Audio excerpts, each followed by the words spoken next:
श्री कृष्ण कहते हैं, तुम्हारे बीते हुए कल को तो मैं ठीक नहीं कर सकता, लेकिन तुम वर्तमान में अगर अच्छे कर्म करोगे तो मैं तुम्हारा आने वाला कल अवश्य उजागर करूंगा। आज के जमाने में कोई अपना नहीं होता, सिर्फ लोग तब तक साथ होते हैं जब तक उनका स्वार्थ होता है। अगर कोई अकेला है तो इसका मतलब ये नहीं है कि उसे कोई पसंद नहीं करता, बल्कि वो अकेला इसलिए है क्योंकि उसने दुनिया की औकात जान ली है। लोगों को परखने की आदत डालो। जैसे हर चमकती चीज सोना नहीं होती, वैसे ही हर अच्छा दिखने वाला इंसान सच्चा नहीं होता। अकेले रहने का मजा ही अलग है, ना किसी की जरूरत, ना किसी से उम्मीद। सफाई वहां देनी चाहिए जहां उसे सुनने और समझने वाला एक खुला दिमाग हो। मेहनत एक ऐसी चाबी है जो बंद भाग्य के दरवाजे को भी खोल देती है। वो व्यक्ति अपने मन को काबू में कर सकता है, वो जिंदगी में कुछ भी कर सकता है। इंसान की अच्छाई पर सब खामोश रहते हैं, लेकिन चर्चा अगर उसकी बुराई पर हो तो गूंगे भी बोलने लगते हैं। इसलिए से गिरते हुए पत्तों ने क्या खूब कहा है, अगर बोझ बन जाओगे तो अपने ही तुम्हें गिरा देंगे।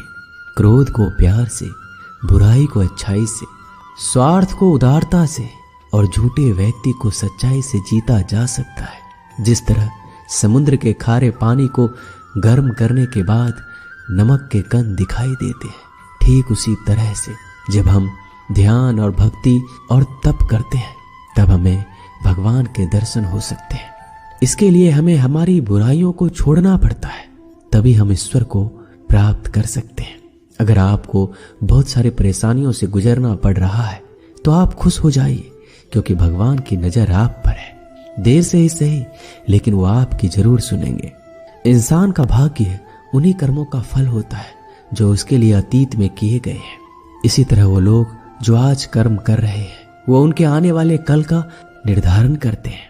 भगवान बोलते हैं, तू करता वही है जो तू चाहता है, पर होता वही है जो मैं चाहता हूँ। तो वही कर जो मैं चाहता हूँ, फिर वही होगा जो तू चाहेगा। अतीत को बदला जा सकता है, वर्तमान से बचा नहीं जा सकता। केवल भविष्य को संभालने का कार्य ही वर्तमान में किया जा सकता है। क्या फर्क पड़ता है हमारे पास कितने लाख, कितने करोड़, कितनी गाड़ियां और कितने घर हैं। खानी तो बस 2 ही रोटी है, जीनी तो बस एक ही जिंदगी है। फर्क सिर्फ इस बात से पड़ता है कि हमने कितने पल खुशी से बिताए, कितनों की खुशी की वजह हम बन पाए। सुख दुख एक सिक्के के 2 पहलू हैं। जहां सुख होगा वहां दुख भी होगा, और जहां दुख होगा वहां सुख भी होगा। इसलिए सुख दुख के बारे में बिना सोचे निरंतर अपने लक्ष्य को प्राप्त करने के लिए प्रयास करते रहना चाहिए।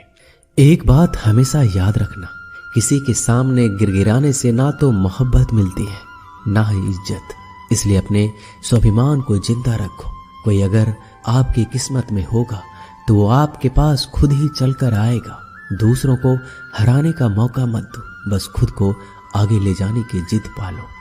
कभी हार ना मानने की आदत ही एक दिन जीतने की आदत बन जाती है। एक बार एक व्यक्ति नदी के पुल से कहीं जा रहा था, तभी अचानक उसके पीछे कई बंदर पड़ जाते हैं और उस आदमी को परेशान करने लगते हैं। वह आदमी अपने आप को बचाने के लिए उन बंदरों से दूर भागने की कोशिश करता है। तभी सामने से एक आदमी आकर उस आदमी को कहता है कि तुम इन बंदरों से मत डरो, तुम जितना इन बंदरों से डरोगे वो तुम्हें उतना ही डराएंगे। तुम इनका डटकर सामना करो। वो आदमी उन बंदरों का सामना करने के लिए उनकी तरफ देखता है, उन बंदरों की आंखों में आंखें डालकर चिल्लाने लगता है और सभी बंदर वहां से भाग जाते हैं। हमारे जीवन में भी नकारात्मक विचार इसी बंदर की तरह है। जितना हम इन बंदरों से डरेंगे वह उतना ही पीछा हमारा करेंगे, और जैसे ही हम इनका डटकर मुकाबला करेंगे वह भाग जाएंगे। सिर्फ 2 चीजें मनुष्य के भाग्य का निर्माण करती है। पहला, स्वभाव। अगर आपके स्वभाव में अच्छाई, विनम्रता और गुण है तो आपका भाग्य चमकेगा। अगर आपका स्वभाव क्रोधी है, आलसी है, तो आपका भाग्य बिगड़ना अनिवार्य है। इसलिए अपने स्वभाव को मधुर और आकर्षित बनाइए। दूसरा, आपकी वाणी। बोलना तो आदमी 2.5 साल की उम्र में ही सीख जाता है, परंतु कब, कैसे और क्या बोलना है ये उसे जिंदगी भर समझ नहीं आता, जिसे ये